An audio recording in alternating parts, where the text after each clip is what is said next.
que los cristianos estamos preocupados porque los demás nos vean que estamos muy bien, o que somos educados, que somos buena gente, que hacemos las cosas, y estamos más pendientes de eso que de lo más maravilloso que Dios ha hecho en nuestro corazón. Yo había escuchado hace mucho tiempo que el milagro más grande que Dios ha hecho no es sanar de cáncer, no es sanar de ceguera, no es sanar de todas las enfermedades que puedan tener las personas, sino el milagro más grande es la salvación, que nos haya salvado, que nos haya rescatado de un mundo de condenación, de la potestad del diablo para ponernos en la potestad de Dios. Es el milagro más grande que yo puedo ver, que ningún hombre puede acudir a eso, sino que Jesús solo te lo puede dar. Y eso es lo maravilloso cuando hemos declarado: eres mi Salvador, eres mi Señor, la muerte tuya fue para mi bien. Y ahí es donde empieza la vida de creyentes. Y sobre todo ahí viene el Espíritu Santo para ayudarnos con todo lo demás y poder salir adelante en esta tierra que es difícil, porque estábamos en eso, ahora ya no estamos en eso, pero nos sigue jalando algunas cosas y a veces la tentación es grave para muchos y de pronto puede que muchos caigan y qué difícil es pararse. Pero la Biblia dice que el justo caerá 7 veces y 7 veces se levantará. Pero eso no quiere decir que debemos caer cada vez para levantarnos 7 veces, sino que no es bueno estar en el piso. No es bueno estar ahí postrado, porque el diablo te pisotea, te dice, te hace sentir como un vil gusano, como si todo lo hubieras perdido, todo ya es malo. Y pararse es difícil. Dice: el justo se levantará. No es que Dios lo va a levantar, se levantará. Es como no te van a traer a la iglesia, tú vas a decidir venir. ¿Se acuerda del hijo pródigo? Él volvió en sí y fue a buscar a su papá. No es que su papá lo vino a buscar.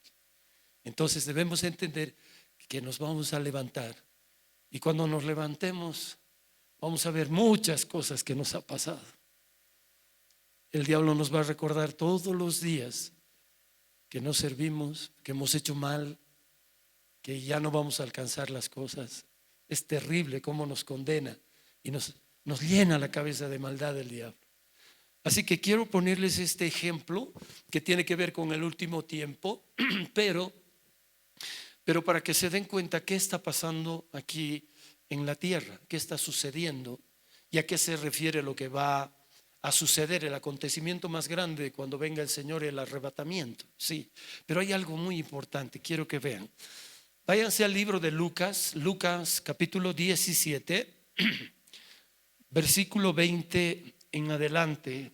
Y dice: preguntado por los fariseos ¿cuándo había de venir el reino de Dios?, les respondió y dijo, Jesucristo, ¿no? El reino de Dios no vendrá con advertencia, ni dirán helo aquí o helo allí, porque aquí el reino de Dios está entre vosotros. Y dijo a sus discípulos: tiempo vendrá cuando desearéis ver uno de los días del Hijo del Hombre y no lo veréis. Y os dirán helo aquí o helo allí, no vayáis ni lo sigáis, porque como el relámpago al fulgurar resplandece desde un extremo del cielo hasta el otro, así también será el Hijo del Hombre en su día. Pero primero es necesario que padezcan mucho y sean desechados por esta generación. Como fue en los días de Noé, así también será en los días del Hijo del Hombre. Comían, bebían, se casaban y se daban en casamiento hasta el día en que entró Noé en el arca y vino el diluvio, los destruyó a todos. Asimismo, como sucedió en los días de Lot, comían, bebían, compraban, vendían, plantaban, edificaban. Mas el día en que Lot salió de Sodoma, llovió del cielo fuego y azufre y los destruyó a todos. Así será el día en que el Hijo del Hombre se manifieste. En aquel día, el que esté en la azotea, y sus bienes en casa, no descienda a tomarlos, y el que esté en el campo, asimismo no vuelva atrás. Acordaos de la mujer de Lot. Todo el que procura salvar su vida la perderá, y todo el que la pierda la salvará. Hasta ahí voy a leer. Realmente cuando lees este pasaje o leemos cuando es el último tiempo, es como nosotros pudiéramos entender muchas cosas. Como ejemplo se los voy a poner, que cuando vas al médico y te dice te queda poco tiempo, estás enfermo, y tú tomas eso como tus últimos tiempos, y entonces decides qué hacer o qué no hacer. Pero también pasa algo en que cuando estás enfermo, la familia juega un papel demasiado importante, y a veces hacen las cosas para que tú puedas sentirte bien, porque te queda un poco tiempo, un poco tiempo de vida.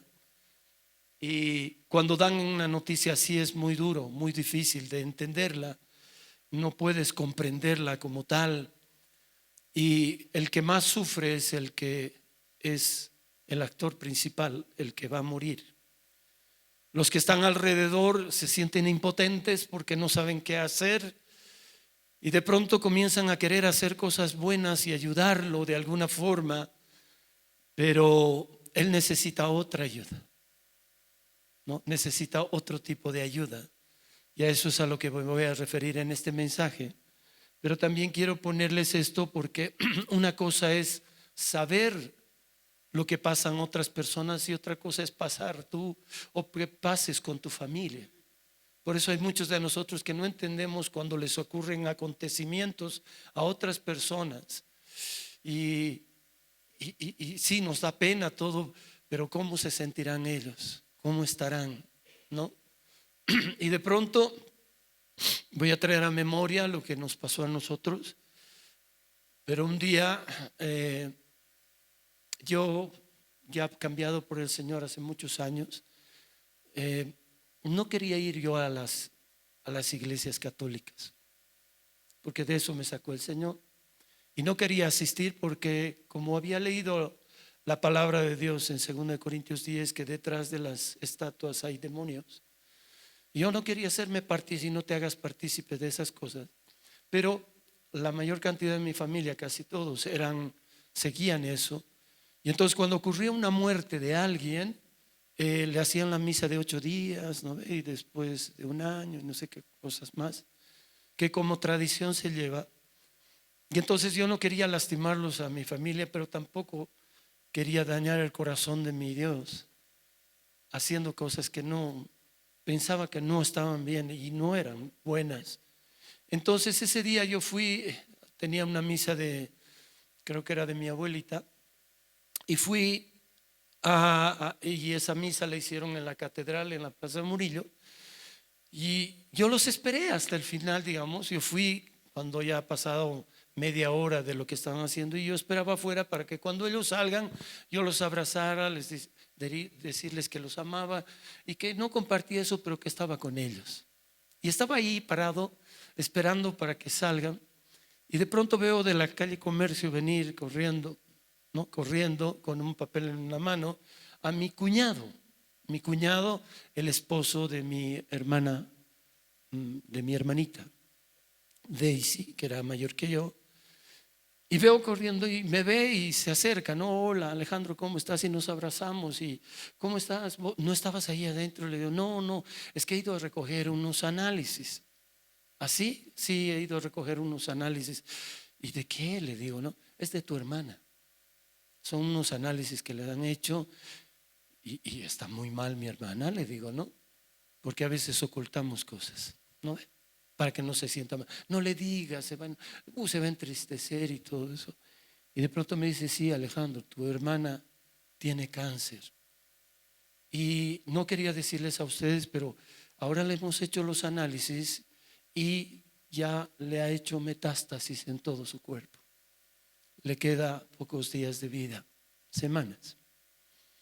Fue un shock ese momento, no sabía qué hacer. En ese momento parece que él al venir corriendo la llamó a mi hermana y la veo salir a mi hermanita y sale y se acerca así con sus ojos expectantes, ni siquiera me habló nada, y mirándolo a él, ¿cómo es? ¿Cómo es? Y él baja su cabeza y le dice, no, todo está mal, ya está en todo tu cuerpo, le dice, y estalla en gritos mi hermana. Y yo la abrazo, la trato de sostener y ella gritaba y gritaba, horrible. Fue un momento muy difícil. Gritaba y yo no sabía qué hacer, entonces la tomo y la llevo a mi movilidad y la hago entrar dentro del auto. Sale su hija más y su hija comienza a gritar también y las metemos en el auto y era un griterío terrible. Yo trataba de apaciguarlos, pero no se podía, hasta que se fueron calmando y todo eso. Y mi hermana dijo, ni modo, si las cosas son así, así serán. Y de pronto ahí surge, ¿no? En medio de lo que estábamos tratando de calmarlos, yo tratando de calmar a ella y todo, aunque sentía dolor, pero quería ser el más fuerte. Y de pronto mi cuñado dice, tenemos que hacer algo. Alejandro, tenemos que avisarle a tu papá. Ya mi mamá no estaba, murió. Tenemos que avisarle a tu papá y tenemos que reunirnos. Yo les digo, reúnanse conmigo en la casa, vengan. Entonces hicimos a las 3 de la tarde y bajaron. Y mi hermana no quiso quedarse porque yo no quería que esté presente. Pero ella, no, yo voy a estar. Entonces en el living sentados. Y mi papá estaba ahí al lado de mi hermana, él no sabía nada. Y bueno, Carlos se pone a hablar, Carlitos es su nombre, y dice, señor Villegas, tenemos una mala noticia. Y mi hermana, que no paraba de llorar, y esto ha pasado, no hemos querido contarle antes, pero Daisy está con cáncer. Y ahí se demudó su rostro de mi viejito, se puso mal. Mi hermano mayor empezó a llorar y a llorar. Era un hombre muy fuerte, todo lo que tú quieras, pero por dentro era muy débil. Y se pone a llorar mi hermano y se desespera de nervios y dice, pero ¿qué es? Y le explica, le dice, aquí están los exámenes y dice que tiene metástasis en todo el cuerpo. ¿Y cuánto tiempo le queda? Semanas le queda. Haya sido, empezaba, uno lloraba, el otro, y mi papá se derrumbó, la abrazaba, la besaba a su hija y ella también, ¿no? Y mi hermano como un león enjaulado, no sabía qué hacer, el pobre. Yo trataba de querer abrazar, no quería que se lo abrace, nada, cómo son los sentimientos de todos y cada uno de ellos, ¿no?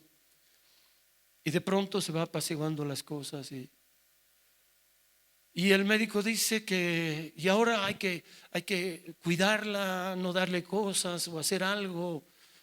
Pregunta mi hermano a Carlos, dice, ¿qué tenemos que hacer? ¿Tendrá una dieta o alguna cosa así? Dice, no, el médico ha dicho que le demos todo lo que ella quiera, que disfrute de todo, ya el tiempo ya no cuenta.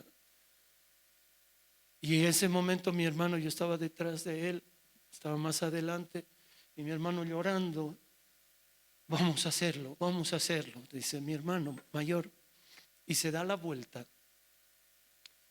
y me dice, hermano, así con lágrimas, hermano, me dice, nosotros nos vamos a ocupar de darle todo a nuestra hermana, vamos a darle todo lo que necesita, pero yo quiero pedirte algo. Mi hermano no era convertido y me dice, tú estás más cerca de Dios, según lo que él pensaba. Tú ora para que Dios haga algo en nuestra hermana. Tú ocúpate de eso y nosotros nos vamos a ocupar de eso. Nosotros en esto no te... Y bueno, nos abrazábamos, consolé a mi padre, mi papá. Fue toda una tarde horrible. Pero antes de que se vayan, yo le dije a mi hermanita, no te vayas. Por favor, espérame un ratito. Y entonces me acerco a ella a solas y le digo, quiero pedirte un favor. Creo que era un jueves o un viernes. Y le digo, hermanita, tienes que tener fe en Dios. Así que te pido que por favor vengas el domingo al culto en la Cámara de Comercio. Que vengas al culto. Por favor, vamos a orar por ti.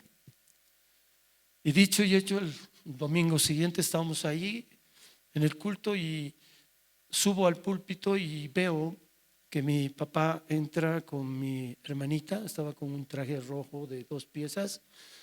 En la mano derecha estaba mi papá agarrándola y en la mano izquierda estaba mi hija Mariela. Y entran y se sientan atrás, pero al fin, no tan al final, pero al centro. Y se sientan, yo la veía todo demacrada. Su alma ya se le había decaído totalmente. Y se sientan ahí, yo comienzo a compartir la palabra, he compartido ese día. Y de pronto, en medio de lo que estaba compartiendo, el Señor me habla a través de su Santo Espíritu y me dice: ya no prediques, ora por los enfermos. Entonces digo: no, el Señor dice esto y oraremos, pónganse de pie. Y la hacen parar a mi hermana y se paran otras personas para que oremos. Y yo comienzo a orar sin moverme de aquí, empiezo a orar y a pedirle al Señor. Y en medio de lo que estoy orando, escucho otra vuelta la voz del Espíritu Santo que me dice: abre tus ojos y mira. Entonces yo abro mis ojos y miro, y la miro pues por mi hermana estaba en esa dirección, y la veo que se sacude así y la agarran como si estuviera cayendo, se sacude y listo. Y yo digo en mi interior: gloria a Dios, nada más. Terminamos, unas personas fueron sanadas y me bajo y corro después. Cuando ya terminó el culto, me acerco: hermanita, ¿te puedo pedir un favor? Puedes ir mañana, el lunes, al médico, pero es que ya me han hecho, por favor, te ruego, porque su esposo no fue, te ruego, hazte hacer exámenes, papá, por favor, que vaya a hacerse exámenes, yo siento que algo ha hecho Dios. Y dicho y hecho, fueron al día siguiente y le hicieron los exámenes, y a los días siguientes Dios la había sanado a mi hermana. Todo el cáncer lo encapsuló en su vientre porque era de su matriz, lo encapsuló así el Señor.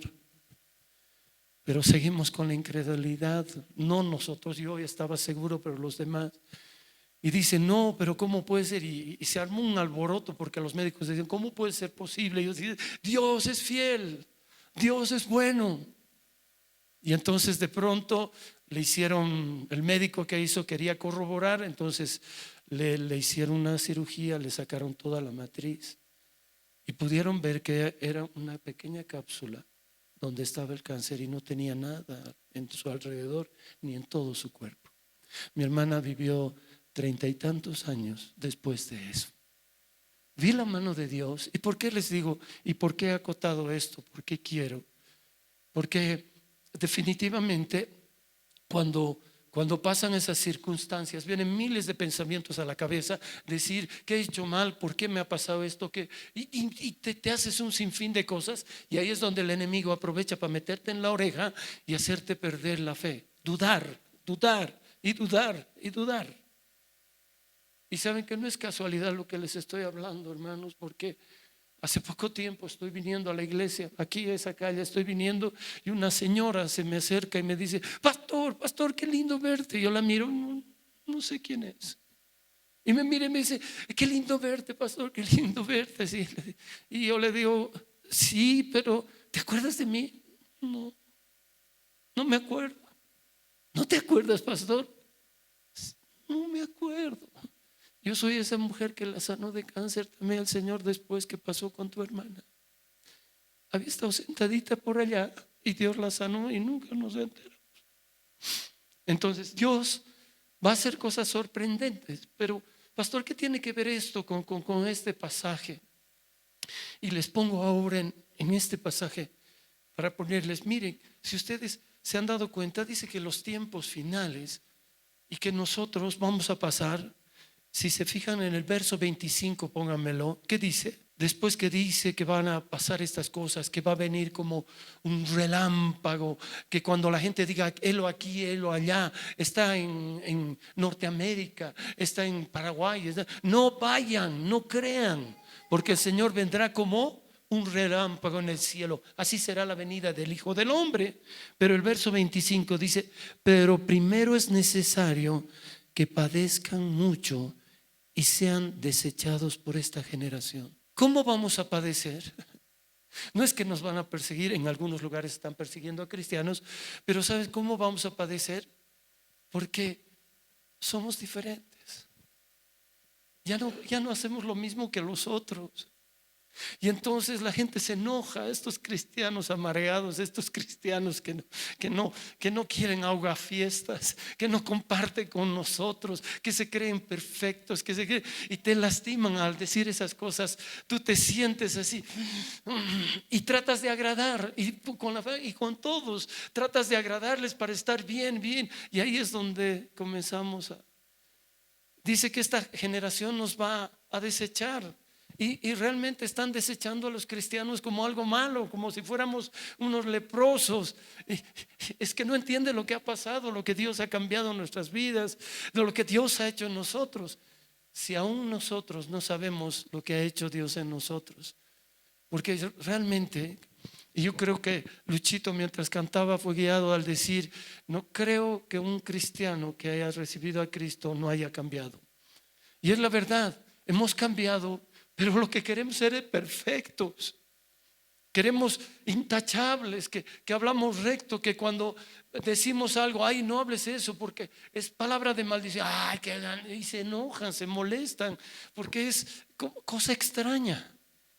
Pero Dios nos cambió la forma de hablar, la forma de mirar, la forma de pensar, la forma de obrar. Hasta nuestra reunión con personas es más con hermanos que con otras personas. Por motivo de trabajo, tal vez nos reunimos con otras personas que son del mundo y aún nos afecta lo que hablan porque estamos ahí. ¡Ay, qué feo! Tanto disparate que hablan, tantas cosas. Y nos sentimos así. Pero si decimos, oye, no hagas eso, seguro que te van a hacer, como dice aquí, es necesario que padezcas mucho. Ser creyente es ser de la potestad de Dios. Dios nos ha sacado de lo peor para transformarnos de la potestad del diablo a la potestad de Dios. Y entonces hay en tu corazón y en mi corazón también que quisiéramos que todos cambien, pero no van a cambiar todos. Y ves y dices, ay, qué bacana que mi amiga había estado en esto, que es, y siempre en nuestra cabeza, y deseamos que toda la gente logre entender lo que nosotros hemos entendido, y eso es difícil. Tiene que pasarles algo como nos ha pasado a nosotros para que ellos puedan comprender, y para eso les es necesario nacer de nuevo.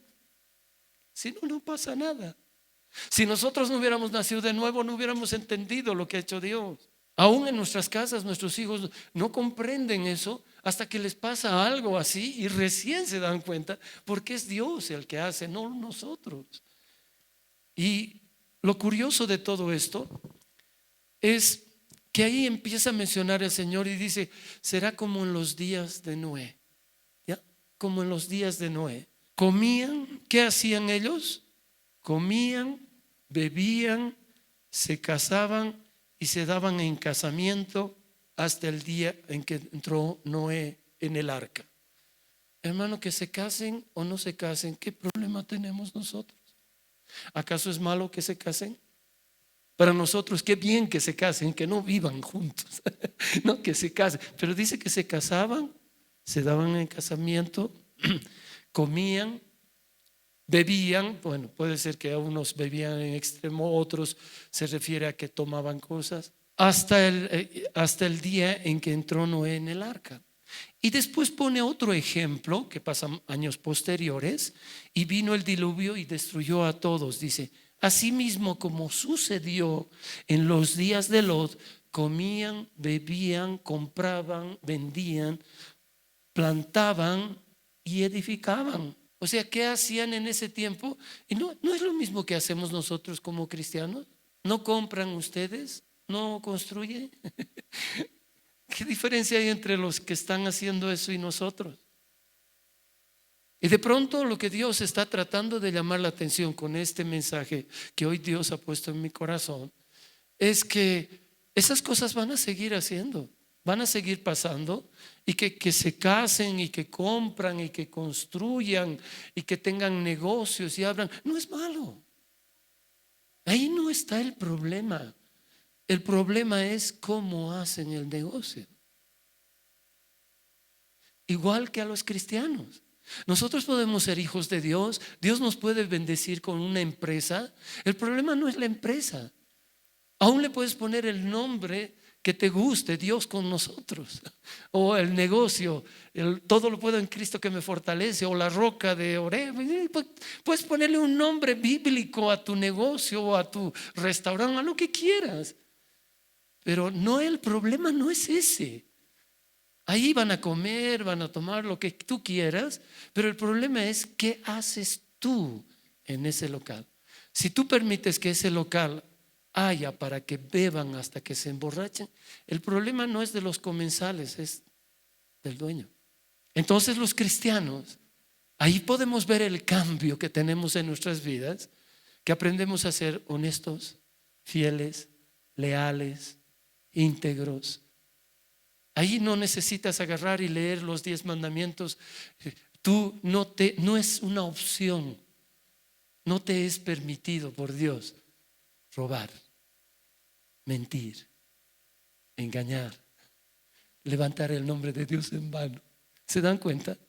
Lo malo no está en que se casaban, se daban a casar en lo que no tenían para con Dios. Ellos se van a condenar. ¿Por qué? Porque no aceptaron la salvación, no es por otra cosa. No es que Dios los va a llamar a la lista y decir, tú hablabas disparates, no va a pasar nada de eso. Y nosotros hoy en día estamos mirando y quisiéramos que ese mundo cambie, que las personas sean buenas, honestas, honradas, pero no lo van a hacer si es que no nacen de nuevo, si no conocen a Jesucristo. Ahora, ¿por qué te deberías preocupar tú? Es porque tú sí eres una hija de Dios, si es que has recibido a Dios. Eres un hijo de Dios y que tu vida vaya en torno al fruto de Dios. Eso es lo importante. Eso es, porque mejor te hubiera sido no conocer la verdad. Entonces, aquí no estamos quitando los ojos de algo que nos está preocupando. Como dice aquí que se van a casar, no, es normal, va a seguir. Pero los que estamos en Cristo vamos a estar apercibidos. Mientras hagamos las cosas bien, no tenemos por qué temer, no tenemos por qué sentirnos mal. No queremos agradar a las personas, sino que se agrade Dios de lo que hacemos. Y automáticamente las personas que van a decir, qué bien, oye, qué lindo. Esa persona, esa hermana o ese que tiene esto, pues, qué honradez, qué rectitud, qué comportamiento, qué forma de hablar. Como a Pedro le dijeron, tu forma de hablar te delata que tú que caminaste con Jesús. Y lo mismo, cuando tú caminas con Jesús, cambia tu forma de hablar, tu forma de expresarte, tu forma de ser. A ellos no les va a gustar de que no corras al desenfreno. Me han llamado, oye, te cuento que es 40 años de casado, estamos haciendo una pachanga en tal lugar, y vos le digas, no es que no puedo, no quiero ir. Sabes que ya no, esas cosas. Y le mandas un regalito porque se está recordando 40 años, pero nada más. ¿Se dan cuenta? Es muy diferente. Entonces, ahora, hermanos, no va a dejar de pasar esas cosas. Van a seguir casándose, dándose en casamiento, bebiendo, construyendo y todo eso. Y para que se den cuenta, es sorprendente, pero en este último tiempo, no sé si ustedes han podido percibir que no es solamente en La Paz, no es solamente en Bolivia, es en el mundo entero. Pero sobre todo nos damos cuenta cuando pasa algo, como aquí en nuestro país, hay una crisis económica fuerte. Está grave, no está fácil. Se están haciendo colas, todo lo que tú quieras, todo no hay para comprar, la carne se ha duplicado, bueno, todo lo que vemos, ¿no? ¿Se dan cuenta? Pero la gente está construyendo. Y uno se pregunta, ¿y de dónde sacan plata? Yo puedo hablar con un amigo que era un colega también, un amigo muy, muy cercano a mí, que es el arquitecto Altamirano, Alex Altamirano. Y él me expresaba y me decía, ¿sabes qué, flaquito? Ahora la construcción se ha casi triplicado los costos. ¿Por qué? Porque se compra con dólares. El efecto del dólar está golpeando por todo lado, pero lo sorprendente, hermanos, se está construyendo más que el 2019 o el 2018 o el 17. Se está construyendo y llama la atención que dice que plantaban y edificaban. Estas señales advierten que no son cosas que la gente no, pero estamos bien, estamos prosperando, tenemos. Sí, pero esto es señal de último tiempo. Son señales de la advertencia del Señor, que a nosotros deberíamos parar las orejas. Y no es que nos comportemos bonitos, sino le pidamos con todo nuestro corazón que las áreas de nuestra vida Dios las cambie. Hermano, aquel que se crea firme, mire de no caer, dice la Biblia. No hay que creerse firme. Nos puede pasar a cualquiera. No critiquemos, no juzguemos para no ser juzgados. Estamos cometiendo los errores que ya Dios nos advirtió que pueden perjudicar nuestro corazón. Porque si yo juzgo a una persona, si yo juzgo a algo o algo, si yo juzgo sobre todo a una persona, con lo mismo que he juzgado seré juzgado. Es una ley automática. Y con la vara que yo mido, digo, este es así, este es asá, esto sí. Con esa vara un día Dios me va a medir. ¿Qué pues pasa contigo que dices que no roben, que no hagas esto, que no mientan y tú lo haces? No está bien. Entonces, por eso la preocupación de ser cristianos no es de que nos vean como si fuéramos lindos. No tienes que hacer nada tú para que Dios muestre a través de tu vida el fruto del Espíritu de Dios. Hermano, a ver, si se pone a pensar, Gálatas capítulo 5, versículo 22, va a ver este pasaje, es muy lindo, en el cual hace una comparación muy hermosa en lo que es del mundo y lo que es de Dios. Fíjese, cuando el Espíritu de Dios está en tu vida, Él te va a hacer dar fruto. No es que tú vas a dar fruto, Él te va a hacer dar fruto. Pero ¿cuándo hace dar fruto? Cuando tú permites que Él obre en tu vida y no como tú quieres.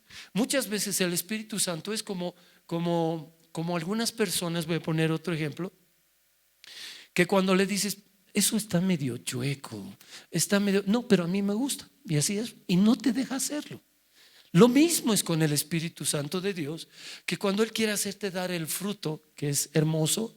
¿Cuál es el primero? O sea, es un solo fruto del Espíritu Santo, pero con diferentes manifestaciones. ¿Qué es? Más el fruto del Espíritu es amor. Te puedes imaginar, lo primero que quiere Él hacer es que tú ames a tu prójimo, ames a la gente, aún ames a los pecadores, para que puedas orar por ellos. Pero cuando está ese amor que está invadiendo en ti y que lo vas a manifestar a través de tus sentidos, que se llaman sentimientos, entiéndame, en el alma tú tienes emociones. Tus sentidos que tienes, el tacto, el olfato, la lengua, el gusto, la vista, los oídos, te sirven para transmitir a ellos esas emociones que se convierten a través de tus sentidos en sentimientos. Entonces, cuando yo siento amor, expreso mi amor con mi boca o con mis actitudes o con las cosas que hago. Entonces, el Espíritu de Dios dice que ha traído ese fruto para que salga ese amor. Pero ¿qué le dices tú? Yo nunca he recibido amor de mi papá ni de mi mamá. ¿Qué le estás diciendo al Espíritu de Dios? Así quiero ser. No, por eso no sale. ¿Qué más es? Gozo. El gozo no es lo mismo que la alegría. La alegría es sujeta a los tiempos y momentos, mientras el gozo de Dios es permanente, porque el gozo de Dios es mi fortaleza, me vuelve fuerte. ¿Cuándo? Cuando enfrento un problema, ya sé qué está pasando, pero dentro de mí el Señor va a tener una salida, el Señor va a hacer algo, el Señor me va a proveer, el Señor me va a sacar. Y ese gozo te hace pasar esas pruebas. Que aunque pasas por valle de sombra de muerte, no temerás mal alguno, porque Él te infundirá el aliento con su vara y su callado, que es sombra y figura del Espíritu de Dios. Ahora, paz. ¿Paz qué es? No es simplemente, yo siento tanta paz. Y está robando, está mintiendo. Es que no es simplemente un sentimiento. La palabra paz, que es un fruto, es que tú estás a cuentas con Dios, no tienes nada de qué arrepentirte. Qué lindo, ¿no? Estás en paz con Dios. No llegas el día y dices, Señor, este día creo que no he hecho nada malo. Creo que, o si has hecho, le puedes pedir perdón. Y qué lindo. Algunos dicen, ay, ¿cómo puede ser posible? No es tu obra, es la obra del Espíritu de Dios. Y para Dios no hay nada imposible. ¿Saben qué hemos hecho? Hemos contristado tanto al Espíritu de Dios de decir, ¿acaso hay perfectos aquí? ¿Acaso hay? Ay, en la Biblia Pablo dice, nos reunimos los perfectos. Es que la perfección no es que tú hagas todas las cosas, sino que tengas escrito en tu corazón los mandamientos, los estatutos y preceptos que Dios ha dado. Y que cuando lees la Biblia dices, eso quiero hacer, eso voy a intentar hacer, eso. Y Dios ve y te ayuda. Y por eso hay mucha gente transformada, porque le deja al Espíritu de Dios. Aparte de eso es paciencia. Hermanos, ¿cuántos de ustedes tienen paciencia? Yo a veces no tengo. Y mayormente con aquellos que me sacan de quicio. Oye, no tengo paciencia. Ya en Santiago dice que pidamos paciencia, pero la prueba produce paciencia. Mejor no le pidamos paciencia, porque nos va a venir la prueba y vamos a ver qué hacer. Pero es fruto del Espíritu. ¿Se dan cuenta? Paciencia, benignidad, automáticamente de tu corazón. Aunque te haya fallado, escúchenme, a ti no te falla nadie. Al que le fallamos es a Dios. Cuando alguien te roba, te ha hecho un daño, pero al que le ha fallado es a Dios. Porque esa persona te puede devolver, pero el sentimiento que tienes en tu corazón no te va a dejar en paz. Pero si tú tienes benignidad y piensas y dices, pucha, alguna vez yo he hecho eso. A veces cuando ministramos con mi esposa a algunas personas y le pregunto, ¿alguna vez has robado? No. Y el Espíritu de Dios le comienza, no, cuando era chiquita a mi mamá le sacó de su cartera y comienzan a recordar. Es el Espíritu de Dios que está tratando de limpiar tu corazón, de que no exista eso, porque si existe eso vas a cometer esas cosas como en niño, lo vas a hacer en grande. ¿Por qué? Porque no ha transformado eso. Y eso es obra del Espíritu de Dios. Vas a ser bondadoso. ¿Cómo es bondad? Cuando des a alguien, no te acuerdes. Por favor, lo que hace tu mano derecha, que ni siquiera se dé cuenta la izquierda, dice Dios. Cuando des, olvídate y no esperes que vuelva a ti. No, porque Dios te va a recompensar. El que hace eso, lo que haces en secreto, ya tiene su recompensa, dice la palabra. ¿Ah? Dios va a hacer, Dios va a mover todo para ti. En Eclesiastés dice, echa tu pan al agua, al mar, echa tu pan.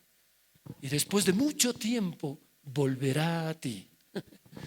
Y yo les digo con plena certeza que mi abuela echó el pan hace mucho tiempo. Y estamos cosechando nosotros, aún mis hijos, por la bondad de esa mujer. Porque ayudaba a cualquiera sin mirar y de su pobreza lo daba todo. Y yo creo que tú has tenido mamá, papá, así, que han sido personas que han hecho cosas y sin conocer a Dios. Pero Dios estaba utilizando a esas personas con un propósito. Es tan importante que veamos que esto tiene que ser el fruto del Espíritu de Dios. Fíjense, después de la bondad viene fe. ¿Por qué muchos tambaleamos en la fe? Porque dudamos. En Santiago 1, versículo 6 dice, cuando alguno pida algo, pida con fe, porque si duda no le vendrá tal cosa. ¿Qué diablo para meternos duda? ¿No? Si la fe es algo maravilloso que Dios nos ha dado, porque yo no tengo fe en lo que puedan hacer ustedes, yo tengo fe en Dios. Hace 30 y tantos años que vivimos por fe con mi esposa. Yo no puedo creer que esta iglesia tiene 30 años y el que la sostiene hemos peregrinado por todo lado. Como decía Dante, llevamos la presencia de Dios, el arca de aquí para allá, de aquí para allá. ¿Dónde no nos hemos mudado? Y seguimos, tal vez de aquí vamos a ir a otro. No lo sé. Solo Dios es fiel. Pero tú ten un corazón agradecido. Si estás pasando momentos difíciles, Dios tiene el control. Él está contigo. No porque yo lo diga para que te sientas bien. Mateo capítulo 28, versículo 20, yo estaré contigo todos los días hasta el fin del mundo. Él lo dijo y Él está contigo. Pero ¿por qué no opera el Señor? Porque tú no le dejas. Porque lo que haces incorrectamente, ¿cómo lo puede bendecir Dios? Y a veces lo malo lo torna en bien. ¿Por qué? Romanos 8, verso 28. Los que amamos a Dios, todo obra para bien. Para bien. A veces para corregirte tiene que pasar alguito. Y entonces te tropezaste y ya no te tropieces con esa piedra. A no ser que sigas haciendo, pero tú aprendes, ya no lo haces. Todos hemos cometido esos errores. Ahora, si seguimos, todavía hay los más mansedumbre, templanza. ¿No le sale a ustedes? Esa templanza quiere el fruto del Señor. No, tú estás manejando, a mí me pasa a veces. Estoy pasando y no me gusta que la gente sea incorrecta y muy injusta, pero yo reacciono. ¿Para qué? No está pensando, me da ataque surtido, ¿no? Y no voy a pecar, no voy a pecar, pero me afecta. Y algunas veces, aquí está mi hijo, el único que está, me mira, pero ¿para qué lo has mirado, viejo? Me dice, en vez de hacer bien ya lo has hecho mal. Y qué triste, ¿no? Poco pensamiento, porque vos, oye, haz bien, ni te escucha, ni te hace caso, y es uno en el planeta y no va a cambiar el mundo. Qué lindo sería tener esa templanza, ¿no? Te da ganas de, pero Señor, no, voy a hacer lo que tú harías, Señor. Contra tales cosas no existe ley. Eso quiere decir que cuando tú tengas eso, nunca vas a infringir ninguna ley de Dios. Ese es el fruto. Ahora ponlo el verso 19. Miren la gran diferencia. Por eso les digo, se van a casar, van a dar en casamiento y todo, y nosotros vamos a estar, qué barbaridad, va a suceder como en los días de Noé y en los tiempos de Lot. Van a estar construyendo, pero nosotros vamos a sufrir lo que dice aquí, ¿no? Es necesario que padezcan mucho. ¿Pero por qué vamos a padecer? Porque nuestra vida es para agradar a Dios, no a la gente. No a la gente. Ahora fíjese, manifiestas son las obras de la carne, nuestra humanidad. ¿Cuáles son? Adulterio, fornicación, inmundicia, lascivia, idolatría, hechicería, enemistades, pleitos, celos, iras, contiendas, disensiones, herejías, envidias, homicidios, borracheras, orgías y cosas semejantes a estas, acerca de las cuales os amonesto, como ya os he dicho antes, que los que practican tales cosas no heredarán el reino de Dios. Al leer estas cosas, ¿en cuántas se identifican ustedes? ¿Se da cuenta? Ahora, esa área de tu vida vino Cristo para cambiarte. ¿Me entiendes? Pero cuando veas que una persona peca, no le critiques, pues, porque te puede pasar lo mismo. Si tú ya has salido de eso, ayuda. Es que no sé cómo decirle, ora para que Dios tenga misericordia y obre en esa persona y salga adelante. Porque todos estamos en esta batalla, todos estamos. Y ¿sabes qué? Muchos de ustedes, yo lo asevero, muchos de ustedes como trabajan en trabajos seculares, la presión es demasiado fuerte, pero no es justificativo. Dijo Jesús que somos luz en medio de las tinieblas. Tú decides lo que vas a hacer. O agradas a Dios o agradas a las personas. Y cuanto más agrades a las personas, más difícil te va a hacer salir de ellas. Por eso, hermano, esta palabra del último tiempo no va a mejorar el mundo. Van a seguir tomando, bebiendo, dándose en casamiento, construyendo, hasta que Lot fue sacado de Sodoma y Gomorra, hasta que Noé entró en el arca, hasta que nosotros nos vayamos en el arrebatamiento con Dios, o hasta que tú mueras y te vayas con Jesucristo nuestro Señor. Tienes que estar seguro de que lo que dice Filipenses 1:6, Pablo decía, estoy persuadido de que aquel que comenzó la buena obra en ti la va a acabar. Déjale, lo va a hacer, Él no se va a equivocar. Tú eres el que te equivocas y Él deja de ser. Por eso es tan importante, hermano. Esos tiempos están sucediendo. Y sabes que ya, por favor, no se amarguen la vida. De que vean cómo las cosas van a empeorar. La maldad se va a incrementar más.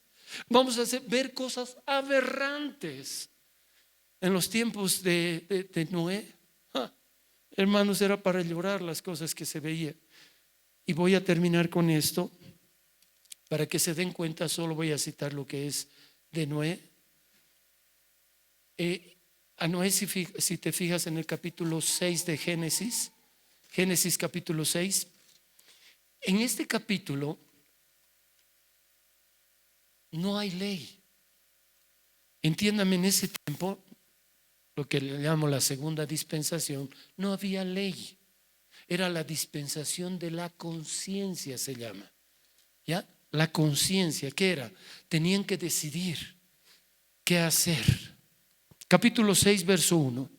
Aconteció que cuando comenzaron los hombres a multiplicarse sobre la faz de la tierra y les nacieron hijas, que viendo los hijos de Dios que las hijas de los hombres eran hermosas, tomaron para sí mujeres escogiendo entre todas. Y dijo Jehová: no contenderá mi espíritu con el hombre para siempre, porque ciertamente él es carne, mas serán sus días 120 años.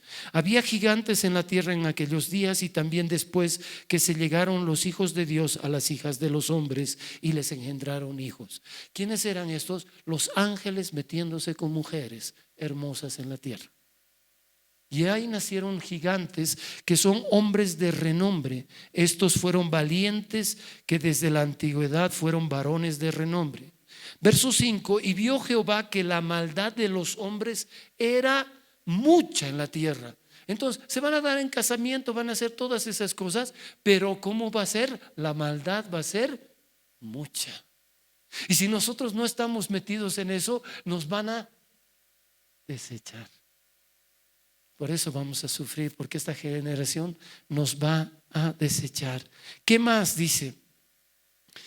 Y vio Jehová que la maldad de los hombres era mucha en la tierra y que todo designio del pensamiento del corazón de ellos era de continuo solamente el mal. ¿Se puede imaginar? Todo 24 horas pensaba su mente en mal. Por eso nosotros no vamos a cambiarlos a ellos. Dios es el único que puede cambiar. La tentación está allá afuera. Los que huimos seremos como José, seremos sabios. Y pídele ayuda siempre al Señor para que puedas. Miren cómo era eso. En los días de Lot era igualito. Sodoma y Gomorra, la sodomía era terrible. Dice que hasta los pequeños estaban metidos en eso. Y todo el tiempo era así. Por eso se llama la ciudad Sodoma, que viene de sodomía. Tan terribles, hasta que salió Lot, sacó a sus hijas, a su esposa, y al correr no van a darse la vuelta. Hagan caso, pues. No hagan caso, no te des la vuelta. En lo bueno permanece, no te des la vuelta. Y la mujer de Lot: ay, quiero ver qué está pasando. Ella quería ver cómo los quemaba, cómo caía el fuego, y se convirtió en una estatua de sal que no sirve para nada. Se acabó ahí. Entonces no seamos como la mujer de Lot. Volvamos atrás. Si ya vuelves a Cristo, agárrate de Él. Empieza, no te condenes. Es que yo antes, no vivas de los milagros y de las cosas antiguas. Empieza tu presente hoy.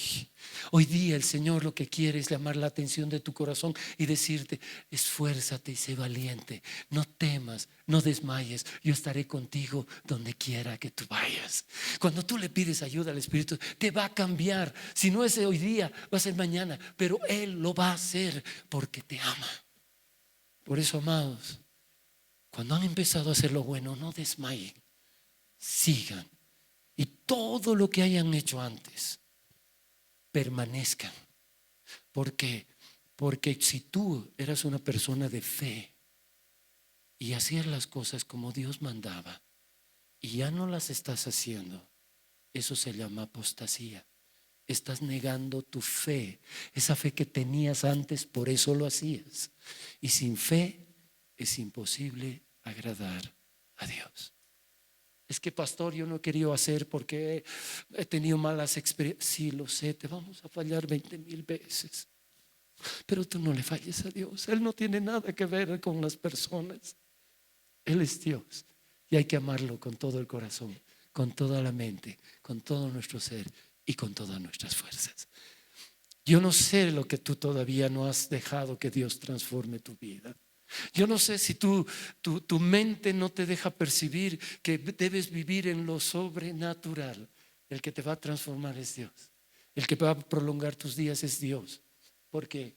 Porque Dios tiene la muerte y la vida en sus manos. Y cuando tú estés seguro, como tu pastor lo está, como mi esposa lo está, como mis hijos están, van a luchar para apoyarte y van a orar por ti.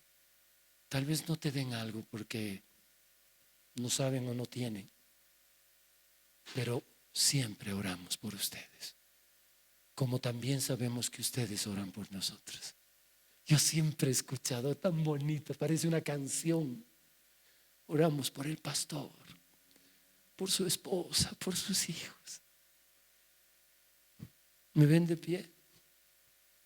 No es porque yo sea espectacular, es por esa oración. Toda mi vida he sido sostenida por la oración de mi esposa y por la oración de muchos y mis hijos también. Gracias por lo que oran. Y sabes que muchos están orando, por eso estás aquí, por eso tienes una oportunidad, porque Dios te ama. Dice que Dios buscó a alguien que se pusiera en brecha por uno y no halló a nadie.